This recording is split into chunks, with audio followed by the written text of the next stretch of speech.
2023 is a year filled with amazing indies and AAA games. I've said that plenty of times.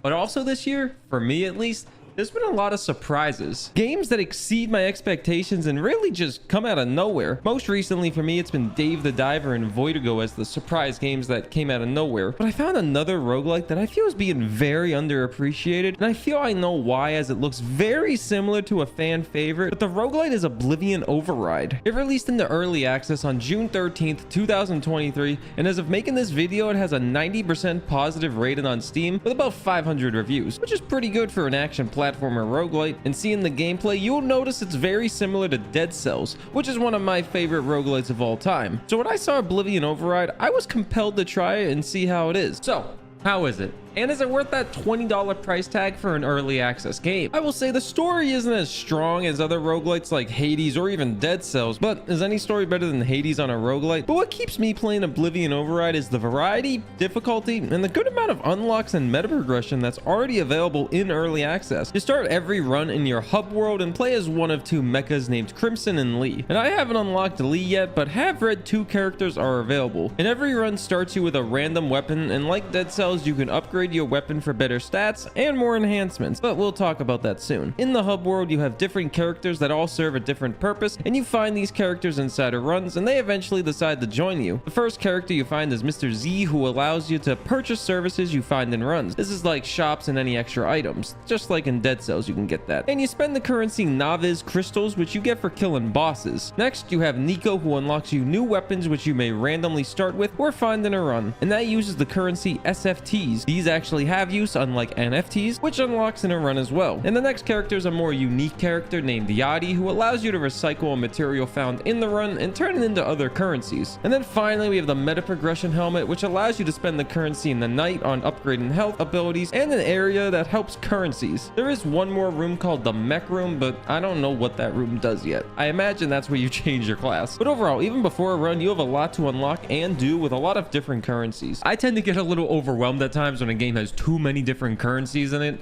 but Oblivion Override does a pretty good job at explaining what each currency does, and you know, they all have their value. Inside of a run as of now with early access, it can be a little short and tedious at times with how much is available, but overall is very fun. There is a lot of Dead Cells inspiration with the platforming layouts, the dive, the crazy parkour abilities, teleporters on the map, and even the map layout in the corner. The Dead Cells inspiration is everywhere, and as someone who loves Dead Cells, I find it enjoyable. A current run only has 3 worlds so far, with each world ending in a boss and housed in multiple different areas with stores, items, and lots of enemies to fight. And I'd suggest fighting all the enemies possible, as killing enemies gains you XP and allows you to level up and evolve. The leveling up is the abilities you'll have for a run, and at the start you can have about 8 different abilities in a run. And the abilities can also be upgraded and have better stats. And I'm gonna admit it, the leveling up the ability thing, I get a little confused with it, and I'm not really sure how to do it fully because the abilities just change every time you buy one.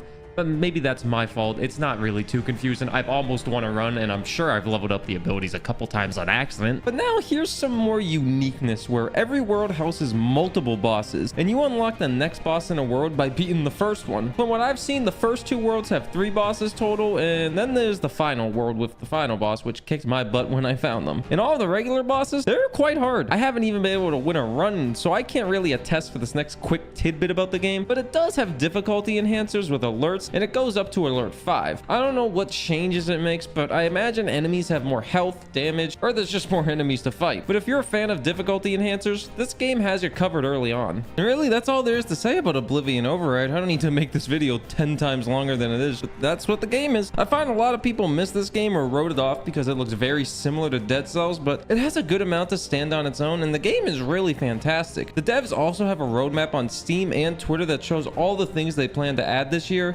and early next year, with the final boss being early next year, which means I'm screwed because the third boss kicked my butt. And with me saying that, it will make me a little concerned that winning the first run may be quite hard, but I'm up for that challenge. The game seems to plan to go into 1.0 early next year as well, so it's never too early to start playing a great game, and this one may not have as much content as others right now, but in the end it will, and the content it has now could keep you playing for a while. Thanks for watching this quick little video on Oblivion Override. It's a roguelike game that I feel flew under a lot of people's radar, and honestly, it's just a lot of fun.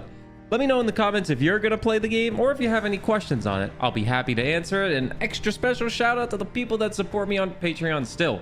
Thanks for that little extra support you decided to give me in this content creation job. It's a dream job for me, but it can be quite stressful. So thank you for that. And well, I'll see you next time.